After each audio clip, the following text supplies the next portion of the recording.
One of the great prayers for revival that I have loved for years and years is found in Isaiah chapter 64. And we're looking at that prayer this week, except we haven't gotten to Isaiah 64 yet. We've been in chapter 63 for the past 3 days, and we've seen the judgment and the wrath of God toward his enemies in chapter 63. We've seen the salvation and the compassion of God toward his people. We've seen the rebellion of God's people and how God becomes their enemy. And we've seen the people remembering the days of old when God came and delivered them and rescued them when they needed him most. And then the prayer actually begins in chapter 63, verse 15, where the people of God cry out, "Look down from heaven and see." That's the beginning of the prayer that continues all the way through Isaiah chapter 64. Now, we went all the way through chapter 63 yesterday, and this chapter division at this point is an unfortunate one because there's no division there. It's a continuation of the prayer. So if you didn't hear the first part of the prayer yesterday, let me encourage you to go to reviveourhearts.com. You can listen to that program or read the transcript. The prayer continues. He has already said, "Lord, would you look down from heaven?" Chapter 63, verse 15, and now chapter 64, verse 1, he's saying it's not enough that you look down. Oh God, would you come down, come down, come down. Isaiah chapter 64, verse 1. Oh, that you would rend the heavens and come down. Now, I'm going to continue, and today we're going to talk about the first 3 verses, the first part of this prayer. But let me just pick up with that first phrase. Oh, the first word.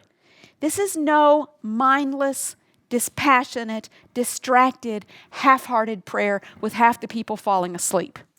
This is a prayer meeting where people are very much alive. It's passionate, it's earnest, it's fervent, it's desperate, it's pleading. This praying remnant, 100 years later, Isaiah looks forward prophetically to the time when the remnant in exile would be praying and crying out to God for deliverance. And they realize that their only hope is for God to come down. The hope is not that God will throw off the Babylonians. The hope is that God himself will come down and visit his people and change their hearts and correct what it was that led them into exile in the first place. You see, the Babylonians are not the issue. You don't even see them named here. But what you do see is God's people crying out, "Oh God, that you would rend the heavens and come down." They're saying nothing else, nothing less will suffice. The need is so great that nothing short of a divine visitation will do. This is a bold prayer. It's a faith-filled prayer. These are people who know that God has all power in his hand. They've seen what he has done before, and they're longing to see him exercise his power once again. And so they pray, "Oh, that you would rend the heavens." What a visual that is. They're saying, "God, get rid of every barrier that keeps us from seeing you and experiencing your grace and your power. Rend the heavens and come down." Again, this is a recognition that God is in heaven, that he is high, he is exalted, he is separate from sinners. It's a plea for God to intervene, to come down from heaven, to do down here on earth what his will as it is done in heaven and what only he can do on this earth. And yet, even as we're seeing the passion and the fervency of this prayer, I think there's also a personal and intimate feel to this prayer. It's as if a child in need were calling out to a parent, "Quickly, come here, I need you. Mommy, Daddy, come help." It's just like this outburst of desperation. "I need you." And the kind of thing you wouldn't say to somebody you didn't know. You wouldn't say to somebody that you didn't trust. You wouldn't say it to somebody that had never proven their ability to do what you were asking them to do. So there's this, "God, we're your children. We're your people. We need you. God, help us. We're desperate. We need you to rend the heavens and come down, that the mountains might quake or tremble in fear," is what that word means, "at your presence. As when fire kindles brushwood and the fire causes waters to boil, to make your name known to your adversaries, and that the nations might tremble at your presence." when you did awesome things that we did not look for. You came down. The mountains quaked. They trembled in fear at your presence. Now let's just stop there, and I want us to look at those 3 verses, and wow, so much in them that can help shape our praying for revival in our day. This is a beautiful Old Testament description of revival. You see that it's God-centered, not man-centered. This is God coming down, God intervening, God shaking things up, God transforming everything. And in the wake of God's presence coming and visiting, there is nothing and no one left unaffected or unchanged. You see his fiercest enemies trembling in fear before him. Those that have shaken their fist in God's face and said, "We will not have you to rule over us." Now they are trembling. God has won. And in this prayer, the remnant recalls times in the past when God came down. He did awesome things. He displayed his power over all creation. And now they plead with him, "Please come down again." There's a sense of longing, of desperation, of great need, of humility, and a sense of confidence in what God could do if he would just come down. The realization that the mess we're in now, it would all change.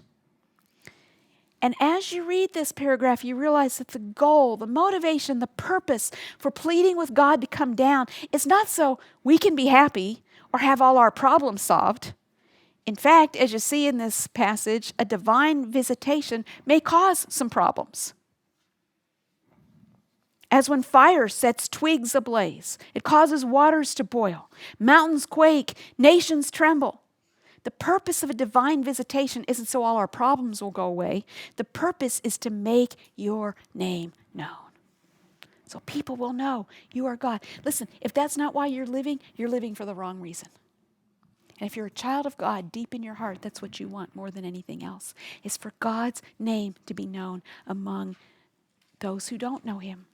Your greatest concern is not that a particular person get into office or a particular party win an election or that this person or that be dealt with. Your greatest burden, your concern is that the name of God would be known and hallowed and reverenced and respected. Hallowed be your name. Your kingdom come. Your will be done on earth as it is in heaven. Now, the phrase that stands out to me most in this paragraph, Isaiah 64, verses 1 through 3, is a phrase that's repeated 3 times. Did you catch it? At your presence. It's at the end of each of the first 3 verses. Oh, that you would rend the heavens and come down, that the mountains might quake at your presence. To make your name known to your adversaries, that the nations might tremble at your presence. You came down, the mountains quaked at your presence.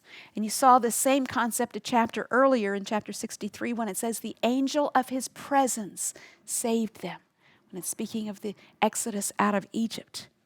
The presence of God. And I want to just park on that concept for a few moments and whet your appetite for what can happen when the presence of God comes and visits his people.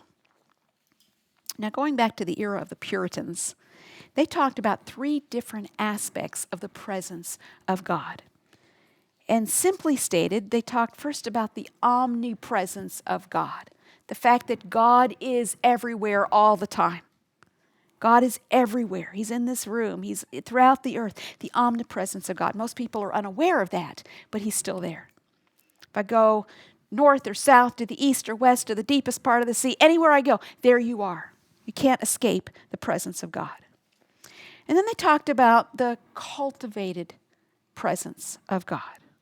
That's what we mean when we say, draw near to God, and he will draw near to you.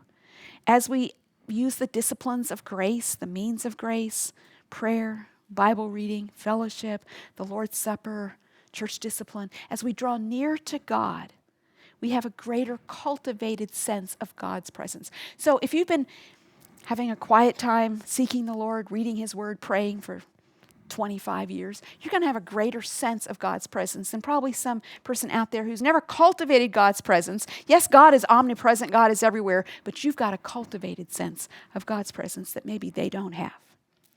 But then the Puritans talked about something they called the manifest presence of God, where God is experienced and sensed and felt and known in his glory and power in an unusual way.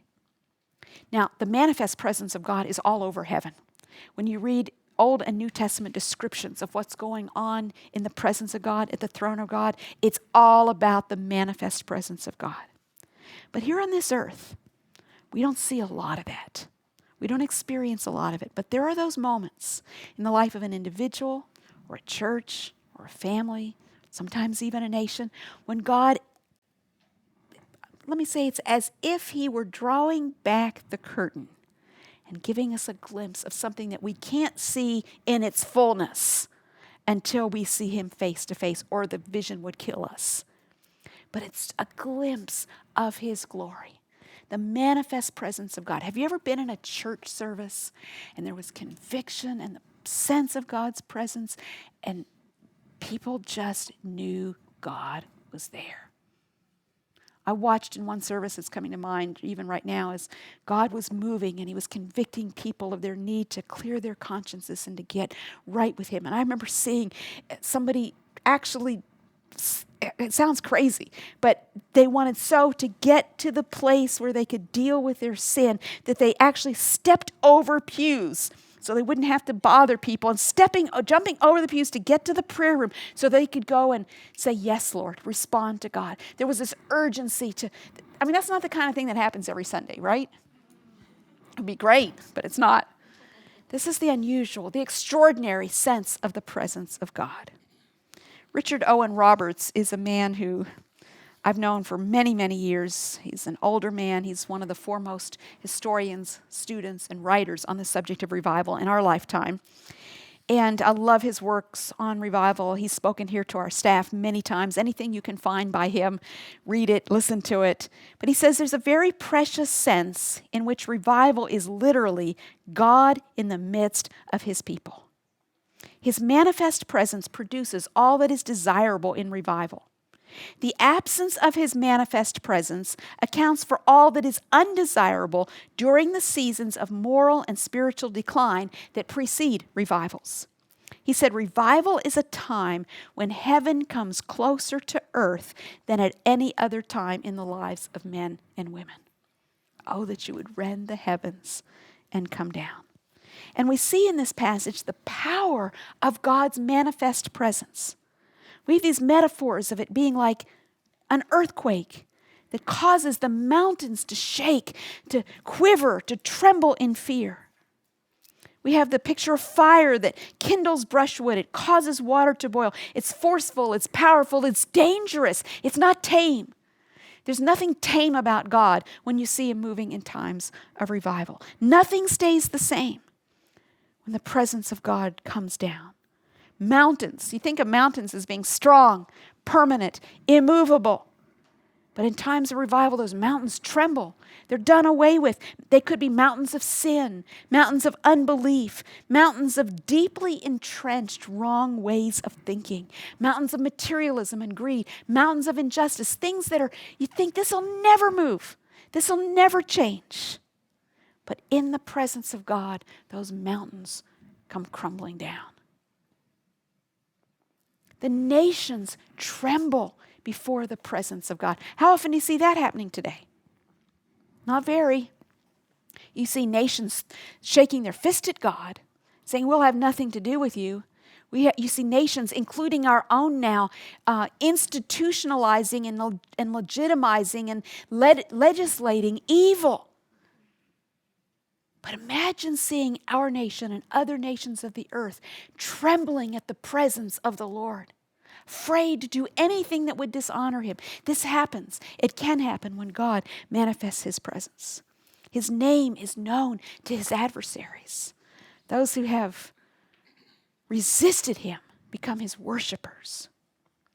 Richard Owen Roberts, again speaking about revival, he says, without doubt, the greatest single aspect of every true revival is the peculiar and wonderful sense of the presence of God which is manifest. It is this mighty sense of the presence of God which draws large crowds, produces intense conviction, causes tears to flow, enables hardened sinners to right the wrongs of years past, produces seemingly instantaneous conversions, and results in spontaneous joy and enthusiasm. It's the presence of God that brings those things about. So I want to just read to you from the annals of history what it has been like at times when the manifest presence of God came down, when God rent the heavens and came down and visited his people. And for the first one, there are 3 or 4 here. Let me take you, in the words of Jonathan Edwards, to a scene that he describes in New England when the presence of God broke through in 1735. Here's that description. He said, the town seemed to be full of the presence of God. It never was so full of love, nor so full of joy, and yet so full of distress as it was then. There were remarkable tokens of God's presence in almost every house. It was a time of joy in families on account of salvation being brought into them, parents rejoicing over their children as newborn, and husbands over their wives, and wives over their husbands. The goings of God were then seen in his sanctuary. God's day was a delight, and his tabernacles were amiable. Our public assemblies were then beautiful. The congregation was alive in God's service, everyone earnestly intent on the public worship, every hearer eager to drink in the words of the minister as they came from his mouth. Nothing boring here, is there? This is what it was like. He says the assembly in general were from time to time in tears while the word was preached. Some weeping with sorrow and distress, others with joy and love, others with pity and concern for the souls of their neighbors. God was in our midst. God was in our midst. Then we come to 1859, a revival that took place in Northern Ireland. And here's a description of one particularly memorable experience. We had been praying for and expecting some such precious blessing, but we were, notwithstanding, taken by surprise. So sudden, powerful, and extraordinary were the manifestations of the Spirit's presence. Did you catch that? We've been praying for this, so we should have been expecting it. But when it happened, it was so amazing, we were still surprised. He says, persons of every shade of temperament and character were mysteriously affected, overpowered, prostrated, and made to pour out the most thrilling, agonizing cries for mercy. Most of those thus impressed and awakened found peace and comfort in a very short space of time. And then their countenances shone with sweetness and glory beyond description. Very many of them received a marvelous fluency and power of prayer.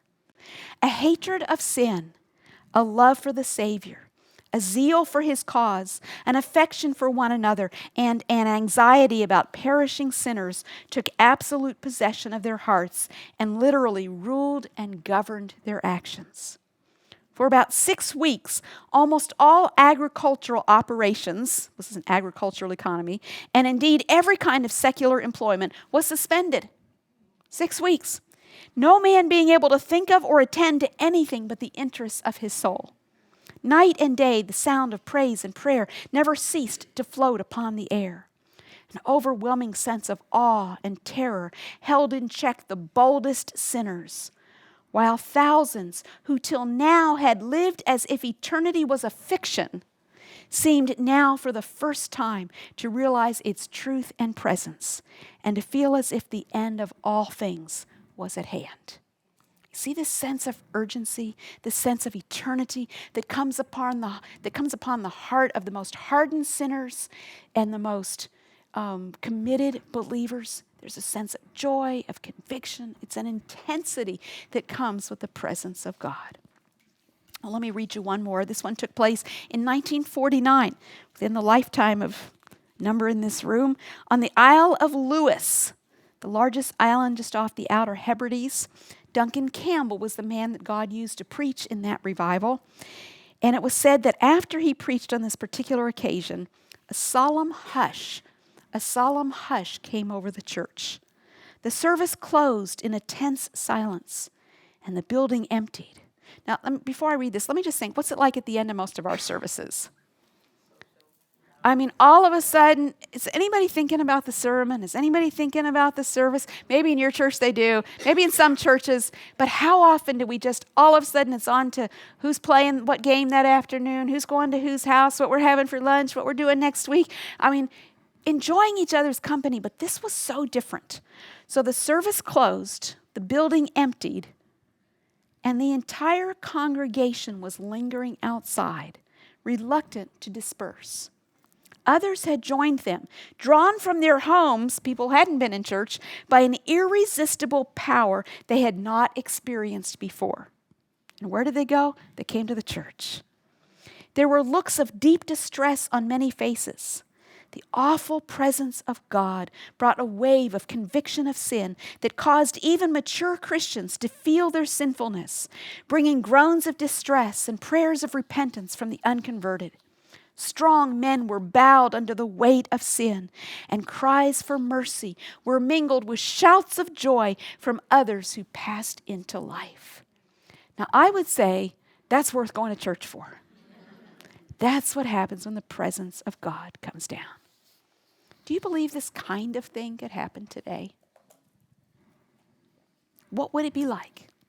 What might it be like if God visited his people? If his manifest presence came down and showed up powerfully in your life, in your family, in your church, what difference would that make in our world? What difference would it make among the nations, among those who oppose God? Then we have to ask, do we really want the presence of God? Are we willing to receive the results of his presence in our lives and our circumstances? Sometimes I think it's more comfortable to live in the realm of what's normal, what's natural, rather than to launch out into the depths of his supernatural life. Because you see, the presence of God upsets the status quo. Like an earthquake, it drastically alters the landscape. Like a fire, it burns everything that is temporal or contaminated. I think sometimes we may shrink back from the implications of God coming down and visiting us with his presence. We're afraid it might be uncomfortable. It might push us out of our comfort zones. What would change? What would it cost us? What adjustments would we have to make? What would get exposed in the light of his presence that we've been able to keep secret and hidden until now? And then there are those who doubt that it really is possible. That's why I love reading these stories. I've been reading them since I was a young girl. The stories of how God moved in times past. And that's what gives me faith to believe he really could do it again. Some are ambivalent. They're satisfied with things as they are. They don't feel the need for anything more. But I'm telling you, I believe that deep in the heart of every true child of God, somewhere, is that longing to see God rend the heavens and come down, to visit us with his presence. So is that your desire? I know it can be scary. I know sometimes we think we just like to keep business as usual, church as normal. It's a little scary to think of what might happen if God really came down. But is there that desire in your heart for God to rend the heavens and come down? If so, ask him for it. Cry out. Say, oh, oh, oh. Come down, Lord Jesus. Visit us. Manifest your presence and your power. Remove mountains that stand in your way. We can't live without your presence any longer. So regardless of what it costs, that's what we want. And that crying out is what we're going to be doing just a few months from now on September 23rd. Asking God to raise up 100,000 women or more who will come together and cry out to him in thousands of locations around the country and around the world, asking him to rend the heavens and come down. Will you join us? Will you be one of those who says, Lord, come down, come and visit us? The Lord will hear those cries, and in his way and in his time, I believe we will see him come down.